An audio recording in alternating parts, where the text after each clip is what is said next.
Mga totoo at delikadong impormasyon na kumakalat online. Kung nag-search ka ng pampalaglag, malamang marami kang nakita online. Mga halamang sinasabing pampalaglag. Mga gamot na sinasabing makakapagpatigil ng pregnancy. At kung ano-anong home remedies na ipinapasa-pasa sa social media. Pero ang tanong, alin dito ang totoo at alin ang maaaring makapahamak sa'yo? Sa video na ito ay pag-uusapan natin ang mga importanteng bagay na kailangan mong malaman bago maniwala sa kahit anong pampalaglag na nakikita mo online.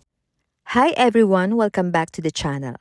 Matagal tayong hindi nakapag-upload pero gusto kong bumalik sa mga pregnancy-related topics na talagang hinahanap ng mga viewers natin. At dahil maraming nagtatanong tungkol sa pampalaglag, pag-uusapan natin ito ng maayos, malinaw at higit sa lahat, safety first.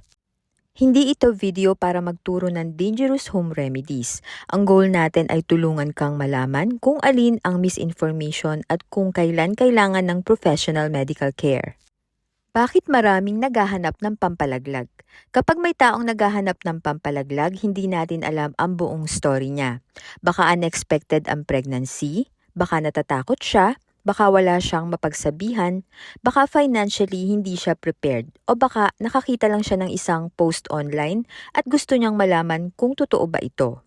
Kaya importante na hindi tayo basta humusga. Ang mas importante ay accurate information. Dahil kapag medical decision ang pinag-uusapan, delikado ang basta pagsunod sa random advice mula sa social media. Isa sa pinakamadalas makita online ay mga halamang sinasabing pampalaglag. May mga taong nagsasabing inumin mo ito, pakuluan mo ito, gamitin mo ito sa ganitong paraan. Pero tandaan, natural does not automatically mean safe. Ang isang halaman ay maaaring magkaroon ng active substances na hindi mo alam ang tamang amount, interactions o toxicity. At ang problema, hindi mo rin madaling malalaman kung gaano kalaki ang magiging epekto nito sa katawan. Ayon sa World Health Organization, ang unsafe abortion ay maaaring humantong sa serious complications gaya ng heavy bleeding, infection, incomplete abortion at injuries sa reproductive organs. Kaya hindi magandang gawing experiment ang katawan mo gamit ang random herbal mixtures o home remedies. Isa pang common search ay tungkol sa mga gamot na sinasabing pampalaglag. Pero dito kailangan nating maging extra careful. Hindi lahat ng gamot na tinatawag na pampalaglag online ay genuine. At kahit totoong gamot ang hawak mo, hindi ibig sabihin na dapat mo itong gamitin base lang sa sinabi ng isang stranger online. Ang abortion care ay may medically recommended methods na nakadepende sa pregnancy duration at sa individual situation. Sinasabi ng WHO na abortion can be safe kapag gumagamit ng recommended method na appropriate sa pregnancy duration at may trained support kapag kailangan. Kaya malaking difference ang may nakita akong gamot online versus may accurate medical information ako tungkol sa option na yon. Huwag nating paghaluin ang dalawa. Kung may taong nakagamit na ng isang unsafe method at nakakaranas ng concerning symptoms, huwag nang hintayin na lumala. Ang heavy bleeding, severe o worsening pain, fainting, signs of infection o bigla ang panghihina ay maaaring mangailangan ng urgent medical assessment. Hindi magandang isipin na lilipas din to. Kapag may possibility ng serious complication, mas mabuting magpatingin agad sa qualified healthcare professional.